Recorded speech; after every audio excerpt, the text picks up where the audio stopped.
I know you're excited about getting out there, or maybe even scared about getting out there and talking to your first customer, but there's some steps you want to take beforehand that will make the interaction go much more smoothly. First, you want to decide how you want to have this interaction. Now, in my experience, people say that a picture is worth 1,000 words, and if a picture is worth 1,000 words, then an interaction is worth 1,000,000 words, or maybe even $1,000,000, because you get so much out of people's intonation, their body language.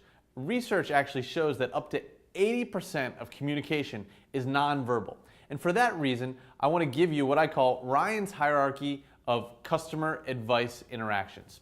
So the hierarchy goes like this. In person would be the best possible interaction for you to have with this person. Now, if that's not possible, the next best would be for you to have a video chat over Skype or Google Hangout. That way you can actually see and interact with this person. And then third would be over the phone. You'll be able to hear their voice. And then fourth, over email, right? And that would probably be the least desirable way to talk to your customer. Now, a side note, a lot of times people want to do surveys, and I think surveys are actually an excellent way to learn about your customers. I don't think in the early days they replace actually talking to your customer in a real interaction. But they can be used as a supplement. One just quick pointer, if you're going to do surveys, keep them really short, 1 to 2 questions, and use open field text boxes. So ask a question and then leave an open text box for somebody to leave a few sentences of information.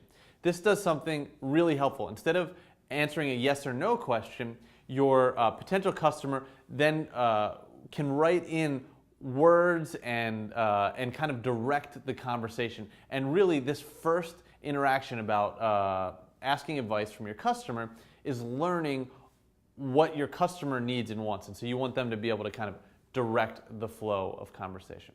All right, so you've picked which type of interaction you're going to have. Preferably it's in person or over a video chat. What do you do before the call? How do you prepare? Well, what I like to get people doing is to start to create something that we call a customer character. And a customer character is simply just a picture or an image of who this customer is. Think of it like a character in the movie. We remember characters like Forrest Gump, because we meet these characters. We meet their families. We know their past. We know what's going on in their head. We know their future. And we feel like these people are people in our lives, right? And you want to start to do the same thing with your customer. Eventually, what you'll have is a character that's made out of lots of different interactions with lots of different customers. But for now, let's just start with this customer. And I want you to answer the following questions. And yes, I want you to write out the answers. So first, how do you know this person? Where does this person live? What does this person do for work? What does this person do for fun? What car does this person drive? And as you write this out, you'll start to see a full picture of who this person is as a whole person, which is very important, because when you're selling whatever your product or service is, you're actually selling it to the whole person.